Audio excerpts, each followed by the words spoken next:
성도 여러분 안녕하세요. 주님의 평화가 함께 하시기를 빕니다. 오늘 함께 예배하시면서 성경을 통해 주시는 우리 하나님의 말씀 또 하나님의 뜻에 우리 같이 집중해 봅시다. 먼저 사도신경으로 우리의 신앙을 같이 고백하겠습니다. 나는 전능하신 아버지 하나님 천지의 창조주를 믿습니다. 나는 그의 유일하신 아들 우리 주 예수 그리스도를 믿습니다. 그는 성령으로 잉태되어 동정녀 마리아에게서 나시고 본디오 빌라도에게 고난을 받아 십자가에 못 박혀 죽으시고 장사된 지 사흘 만에 죽은 자 가운데서 다시 살아나셨으며 하늘에 오르시어 전능하신 아버지 하나님 우편에 앉아 계시다가 거기로부터 살아있는 자와 죽은 자를 심판하러 오십니다. 나는 성령을 믿으며 거룩한 공교회와 성도의 교제와 죄를 용서받는 것과 몸의 부활과 영생을 믿습니다. 아멘. 오늘 아침 함께 살펴보실 성경 말씀은 고린도전서 10장의 말씀입니다. 10장 1절부터 13절까지 말씀을 같이 보겠습니다. 10장 1절에서 13절입니다. 형제 자매 여러분, 나는 여러분이 이 사실을 알기를 바랍니다. 우리 조상들은 모두 구름의 보호 아래 있었고 바다 가운데를 지났습니다. 이렇게 그들은 모두 구름과 바다 속에서 세례를 받아 모세에게 속하게 되었습니다. 그들은 모두 똑같은 신령한 음식을 먹고 모두 똑같은 신령한 물을 마셨습니다. 그들은 자기들과 동행하는 신령한 바위에서 물을 마신 것입니다. 그 바위는 그리스도였습니다. 그러나 그들의 대다수를 하나님께서는 좋아하지 않으셨습니다. 그들은 광야에서 멸망하고 말았습니다. 이런 일들은 우리 조상들이 악을 좋아한 것과 같이 우리가 악을 좋아하는 사람이 되어서는 안 된다는 것을 우리에게 가르쳐주는 본보기가 되었습니다. 그들 가운데 얼마는 우상을 숭배했습니다. 성경에 기록하기를 백성들이 앉아서 먹고 마셨으며 일어서서 춤을 추었다 하였습니다. 여러분은 그들과 같이 우상 숭배자가 되어서는 안 됩니다. 간음하지 맙시다. 그들 가운데 얼마가 간음을 하였고 하루에 2만 3천 명이나 쓰러져 죽었습니다. 그리스도를 시험하지 맙시다. 그들 가운데 얼마는 그리스도를 시험하였고 뱀에게 물려서 죽었습니다. 그들 가운데 얼마가 불평한 것과 같이 불평하지 마십시오. 그들은 파멸시키는 이에게 멸망을 당하였습니다. 이런 일들이 그들에게 일어난 것은 본보기가 되게 하려는 것이며 그것들이 기록된 것은 말세를 만난 우리에게 경고가 되게 하려는 것입니다. 그러므로 서 있다고 생각하는 사람은 넘어지지 않도록 조심하십시오. 여러분은 사람이 흔히 겪는 시련 밖에 다른 시련을 당한 적이 없습니다. 하나님은 신실하십니다. 여러분이 감당할 수 있는 능력 이상으로 시련을 겪는 것을 하나님은 허락하지 않으십니다. 하나님께서는 시련과 함께 그것을 벗어날 길도 마련해 주셔서 여러분이 그 시련을 견뎌낼 수 있게 해 주십니다. 아멘. 고린도 교회에는 여러 가지 문제가 있었습니다. 그리고 그 문제로 말미암아 분쟁이 있었습니다. 고린도전서 8장에서 10장은 우상에게 제사한 음식을 먹는 문제로 말미암은 분쟁에 대해 이야기하고 있습니다. 우상에게 제사한 음식을 먹어도 되는가, 먹으면 안 되는가? 이 문제와 관련하여 고린도 교회 안에는 두 부류의 사람들이 서로 싸우고 있었습니다. 한 부류는 제사 음식을 먹어도 아무런 문제가 되지 않는다. 그렇게 주장하는 이들이었습니다. 이들은 세상의 신은 하나님 한 분밖에 없다. 우상은 아무것도 아니다. 따라서 우상에게 제사한 음식을 먹는다고 해서 큰 문제가 되지 않는다. 그렇게 주장했습니다. 이렇게 이들이 주장한 이유는 그들이 하나님에 대한 지식이 많다. 스스로 그렇게 생각했기 때문입니다. 자신들의 하나님에 대한 지식에 따르면 이것은 문제가 되지 않는다는 것이었습니다. 그러나 또 다른 불의의 사람들은 제사한 음식을 먹는 행위는 우상 숭배에 참여하는 것이라고 생각했습니다. 그래서 절대 먹으면 안 된다, 그렇게 주장했습니다. 이렇게 두 부류의 사람들이 서로 싸우고 있었습니다. 이런 모습에 대해서 바울 사도는 사랑을 강조했습니다. 지식은 사람을 교만하게 하지만 사랑은 덕을 세웁니다. 사랑의 마음으로 이 문제를 해결하라는 것이었습니다. 그리고 그 사랑의 예로 바울은 자신의 선교 이야기를 합니다. 먼저 바울은 믿음이 약한 고린도 교회를 배려해서 처음에 자비량으로 선교를 했다고 합니다. 돈에 대한 부담을 주면은 복음을 믿지 않을까 봐 자비량 선교를 했습니다. 바울의 배려였습니다. 그리고 한 사람이라도 더 복음을 전하기 위해 바울은 모든 사람에게 눈높이를 맞췄다고 합니다. 율법 있는 사람에게는 율법 있는 사람처럼 행동했고, 율법 없는 사람에게는 율법 없는 사람처럼 행동했습니다. 바울의 사랑은 믿음이 약한 자들에 대한 배려였습니다.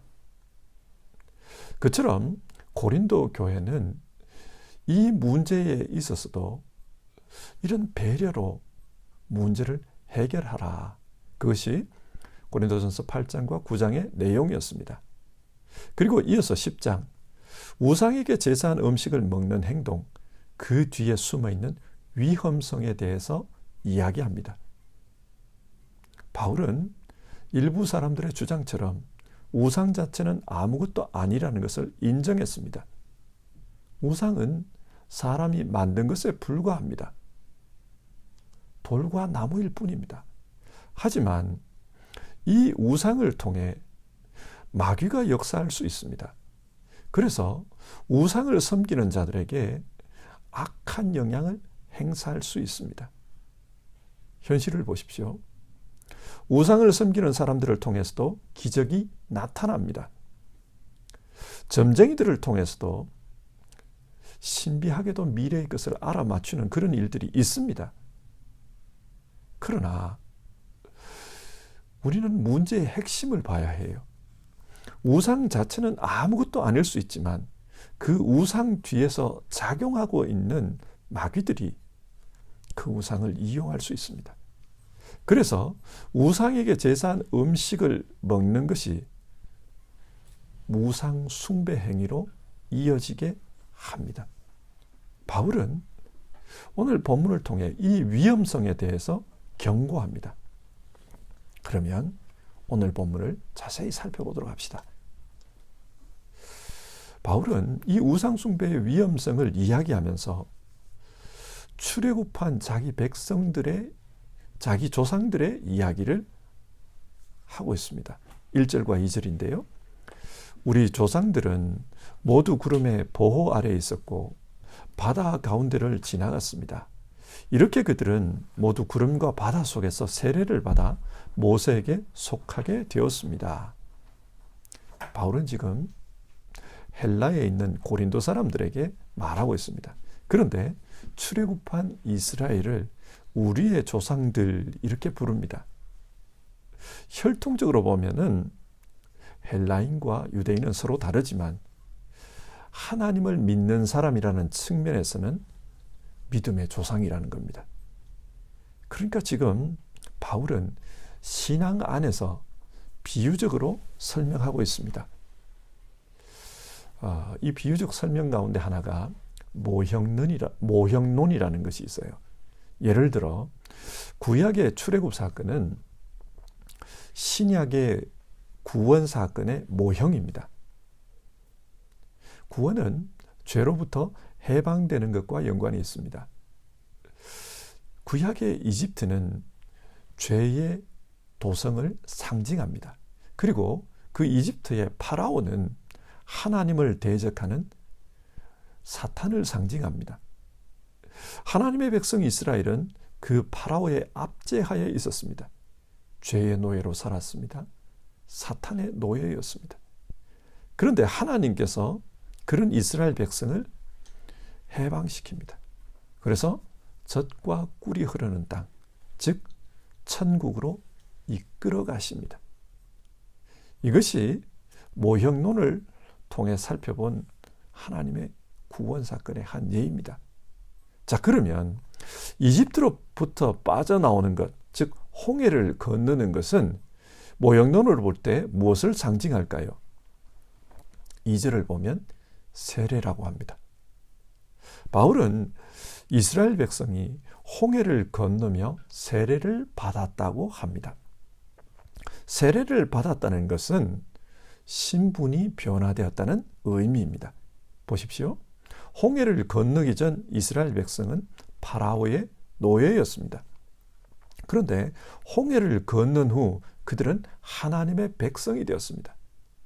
그리고 시내산에서 하나님은 그들을 하나님을 섬기는 제사장으로 임명하셨습니다. 하나님의 백성, 하나님의 제사장. 이제는 신분이 달라졌습니다. 이전에는 파라오의 노예였지만 이제는 하나님의 제사장이 되었습니다. 이처럼 예수님의 이름으로 세례를 받은 그리스도인들 역시 신분이 달라졌습니다. 이전에는 죄 아래에 있는 하나님의 원수였습니다. 그러나 세례를 받은 이후 하나님의 자녀가 되었습니다. 신분이 완전히 달라졌습니다. 신분이 달라졌으면 그 신분에 알맞는 삶으로 삶의 모습도 변화되어야 합니다. 삶이 달라져야 합니다. 이게 중요해요. 홍해를 건넌 이스라엘 백성은 다시는 이집트로 돌아가려고 해서는 안 됩니다. 그처럼 세례를 받은 성도들도 세례 이전의 삶, 즉 구습을 쫓는 옛사람의 삶을 그리워해서는 안 됩니다. 이제는 거듭난 자로서 새로운 삶을 살아야 합니다. 그 새로운 삶이라는 것이 무엇입니까? 이스라엘 백성은 이집트로부터 나온 후 광야에서 살았습니다. 가나안 땅에 들어갈 때까지, 약속의 땅에 들어갈 때까지 광야에서 살았습니다. 모형론에서 이 광야는 교회를 상징합니다. 근데 여러분, 광야에서 이스라엘 사람들의 삶이 어떠했습니까? 목마름이 있었습니다. 배고픔이 있었습니다. 먹을 것이 없었어요.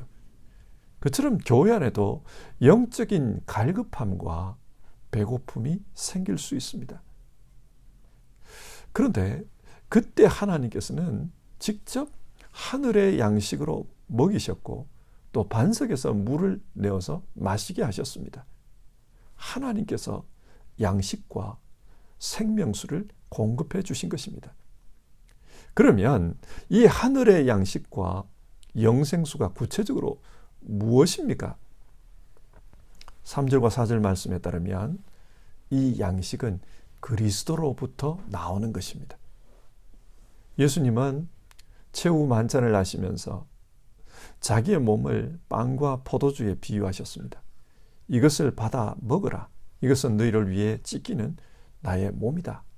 이것을 받아 마셔라. 이것은 너희를 위해 흘리는 나의 피다. 성도에게 주어진 하늘 양식, 하늘의 생명수는 바로 예수 그리스도입니다.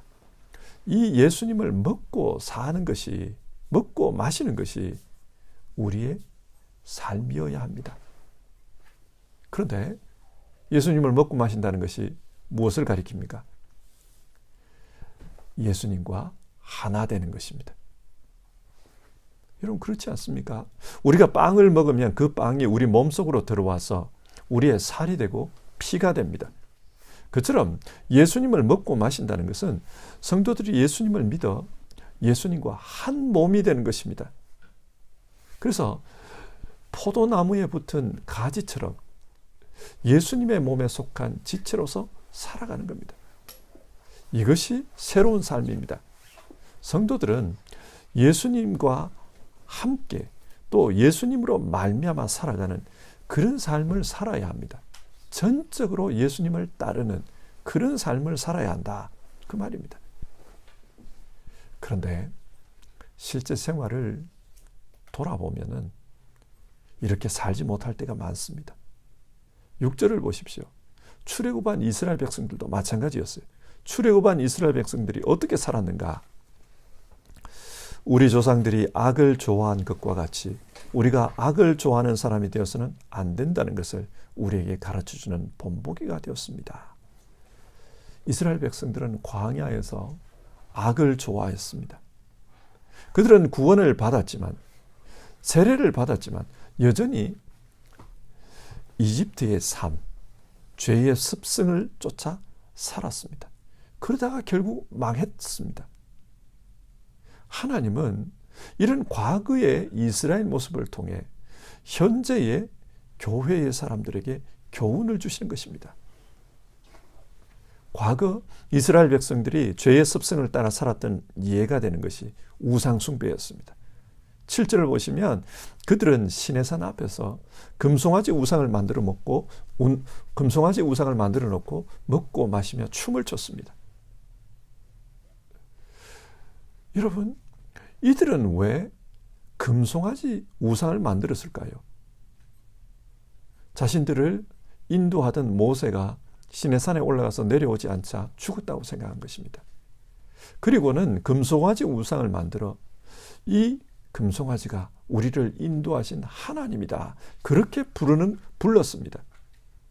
그렇게 부르면서 섬긴 거예요. 왜 금송아지 모양으로 우상을 만들었을까? 이집트에서 금송아지는 전능자를 상징하는 우상이었습니다. 그래서 이들은 자신을 인도해 주신 그 하나님이, 전능하신 하나님이 금송아지 우상에 해당된다고 본 것입니다. 그래서 금송아지로 만든 거예요. 어쩌면 이들은 이 금송아지를 섬기면서 우리는 하나님을 믿고 있다, 스스로 그렇게 생각했을 것입니다. 그러나 하나님은 이런 이스라엘을 악하다고 판단하셨습니다. 왜 그렇습니까? 구원자 하나님을 이집트의 우상 금송아지로 전락시켰기 때문입니다. 하나님을 이집트의 우상 중 하나로 만들어버렸습니다. 여기에 마귀의 계교가 있는 겁니다. 마귀는 이 금송아지를 통해 사람들은 스스로 하나님을 섬긴다고 생각하겠지만 사실은 이집트의 우상 하나를 섬기게 만드는 겁니다. 이처럼 고린도 교회 역시 하나님은 한 분밖에 없으니 우상은 없다, 그러면서 우상의 음식을 먹는 이들이 있었습니다. 이들의 지식 속에서는 우상은 아무것도 아니에요. 그래서 그거 먹는 것이 아무것도 아닙니다.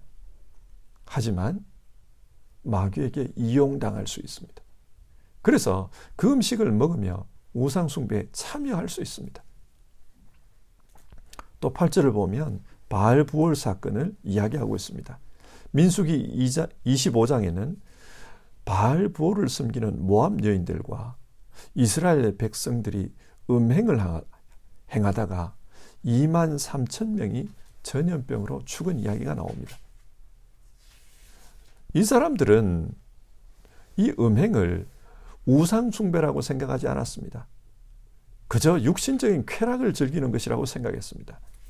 그러나 거기에는 눈에 보이지 않는 마귀의 계교가 있었습니다. 그 음행을 통해서 바알 부올 우상 숭배에 참여한 것입니다. 그처럼 고린도에 있는 신도들 중에도 아프로디테 신전에 가서 신전 여사제와 음행하는 자들이 있었습니다. 이들은 아프로디테 신을 섬기는 것이 아니라 그저 육신의 쾌락을 즐기는 것이라고 생각했습니다. 하지만 그를 통해 우상 숭배에 참여할 수 있다, 바울은 그걸 말합니다. 그리고 9절, 하나님을 시험하다가 불뱀에게 물려 죽은 사건을 이야기합니다. 그리고 10절, 이스라엘 백성이 불평하다가 멸망당한 사건을 이야기합니다. 고라 자손이 자신의 직분에 만족하지 못하고 모세와 아론에게 불평을 했습니다. 그러다가 망한 사건이죠. 성경은 이런 사건들을 언급하면서 출애굽한 이스라엘 백성들이 광야에서 어떤 모습으로 살았는가, 그것을 말하고 있습니다. 그들은 홍해를 건넜습니다. 우리식으로 말하면 세례를 받았습니다. 하늘의 양식을 먹고 마셨습니다. 우리식으로 말하면 성찬식에도 참여하고 있었습니다. 그러나 그들의 삶은 여전히 옛삶이었습니다. 예수 믿기 이전의 삶, 그대로의 삶을 반복하고 있습니다. 우상의 제물을 먹습니다. 우상 신전에 가서 쾌락을 즐깁니다. 그리고 교회 안에서 불평하면서 서로 싸웁니다. 자기 지식이 옳다고 그러면서 싸웁니다. 하나님은 그렇게 살던 이스라엘 백성을 광야에서 멸망하게 했습니다. 왜 멸망했습니까? 그들은 새로운 신분의 사람이 되었지만 삶은 여전히 옛삶을 따르고 있었기 때문입니다. 마찬가지로 고린도 교회 사람들도 세례받고 그리스도인이 되었다, 그렇게 말했지만, 그래서 하나님을 알고 있다, 그렇게 말했지만 삶은 변한 게 없었습니다. 우상 숭배의 관습, 우상에게 드려진 제물을 먹는 관습, 신전에 가서 육신의 쾌락을 즐기는 관습, 여전히 그 삶을 반복하고 있었습니다. 그래서 바울은 그렇게 살면 하나님의 진노를 피할 수 없다, 그렇게 경고하고 있는 거예요. 왜 이렇게 살고 있는가? 그들은 복음을 머리로만 받아들인 겁니다. 그래서 11절을 보면 바울이 이런 말을 해요. 이런 일들이 그들에게 일어나는 것은 본보기가 되게 하려는 것이며 그것들이 기록된 것은 말세를 만난 우리에게 경고가 되게 하려는 것입니다. 오늘 우리에게 본보기가 되게 하기 위해서, 또 경고를 하기 위해서 주어진 말씀이라는 겁니다. 그러면서 믿음에 서 있다고 생각하는 사람은 넘어지지 않도록 조심하라, 그 말을 합니다. 고린도 교회 사람들 중에는 복음을 지식으로 받아들였습니다. 머리로는 이해합니다. 그래서 그 지식에 따르면 우상에게 제사한 음식을 먹는 것은 아무런 문제가 되지 않았습니다.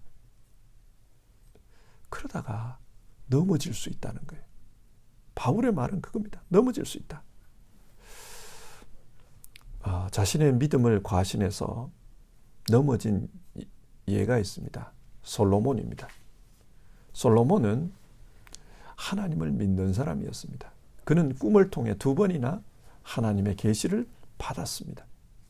그리고 하나님을 위해 성전을 봉헌한 열심히 있는 사람이었습니다.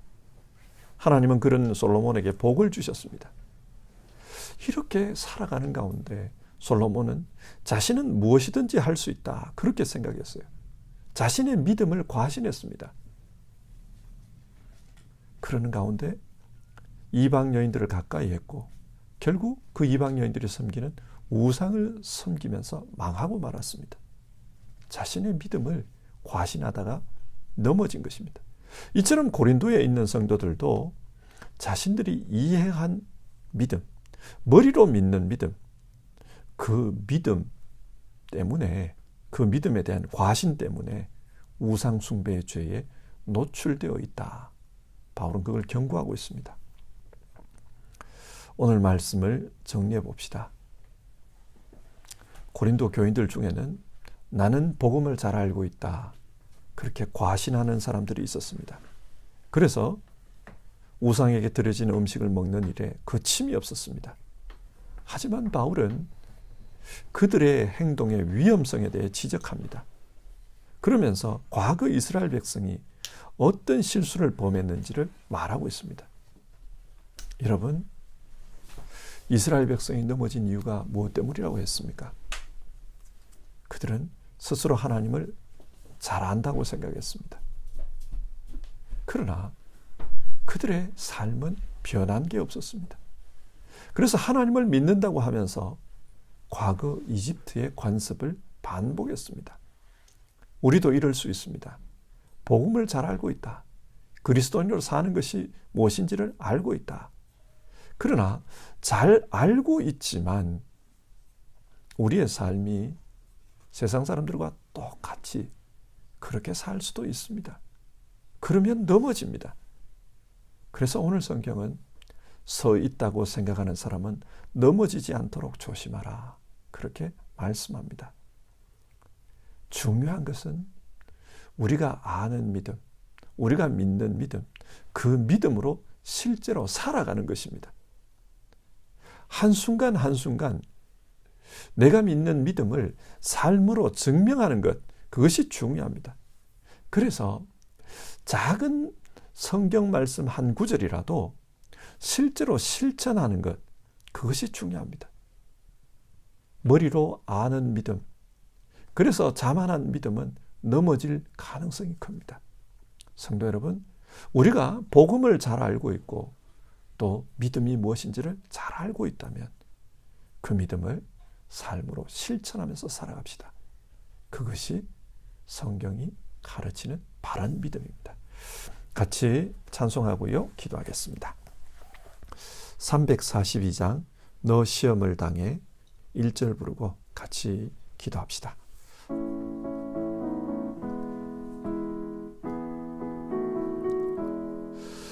너 시험을 당해 죄 짓지 말고 너 용기를 다해 곧 물리치라.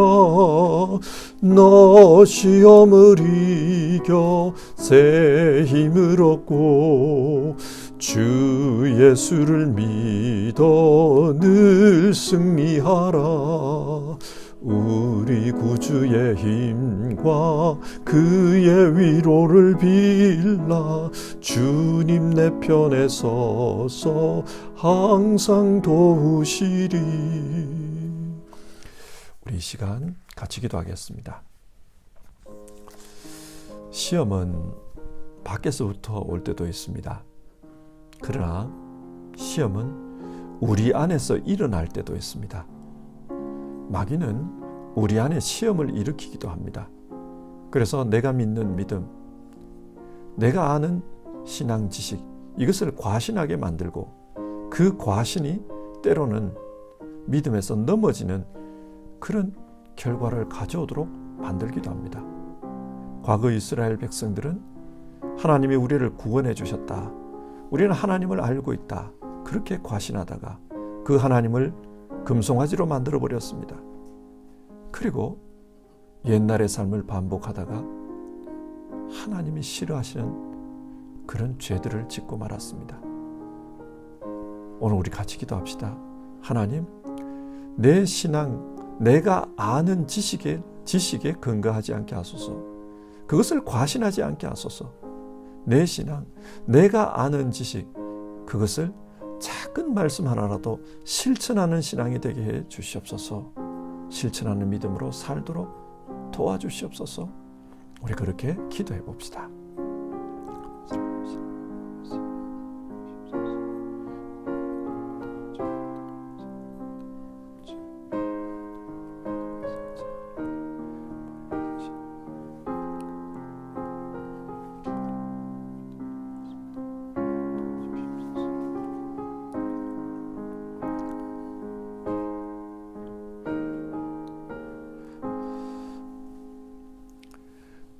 하나님, 오늘 자신의 믿음을 과신했던 그 고린도 교회 교인들의 신앙의 위험성에 대한 이야기를 우리가 읽었습니다. 우리도 신앙을 머리로만 하고 그 신앙을 실천하지 않으면 똑같은 위험에 노출될 수 있다는 것을 압니다. 행함이 없는 믿음은 죽은 믿음이라고 했습니다. 머리로 알면서 머리로 아는 것을 믿음으로 생각하고 삶은 여전히 구습을 쫓아 살고 욕망을 쫓아 살면 그 신앙은 넘어질 수밖에 없는 신앙임을 압니다. 주님, 우리를 도와주시옵소서. 아는 대로 신앙할 수 있게 도와주시옵소서. 믿는 대로 실천할 수 있게 도와주시옵소서. 우리는 연약해서 실천하지 못할 때가 많습니다. 주님, 우리를 도와주시옵소서. 그리고 바른 믿음으로 살 수 있도록 우리를 도와주시옵소서. 오늘도 하루를 시작하며 정말 바른 믿음으로 살기를, 또 실천하는 신앙인으로 살기를 기도하는 모든 성도님들, 주님 지켜주시옵소서. 코로나가 창궐한 시대입니다. 또 여러 가지 어려움들이 있는 시대입니다. 우리 성도님들 어려움과 문제 앞에서 하루를 주님 앞에 기도하고 살아갈 때 우리 주님의 위로와 또 인도하심을 받는 오늘 하루 되게 도와주시옵소서. 주님 지켜주시옵소서. 예수님의 이름으로 기도드립니다. 아멘. 주기도문으로 예배를 마치겠습니다. 하늘에 계신 우리 아버지, 아버지의 이름을 거룩하게 하시며 아버지의 나라가 오게 하시며 아버지의 뜻이 하늘에서와 같이 땅에서도 이루어지게 하소서. 오늘 우리에게 일용할 양식을 주시고 우리가 우리에게 잘못한 사람을 용서하여 준 것 같이 우리 죄를 용서하여 주시고 우리를 시험에 빠지지 않게 하시고 악에서 구하소서. 나라와 권능과 영광이 영원히 아버지의 것입니다. 아멘.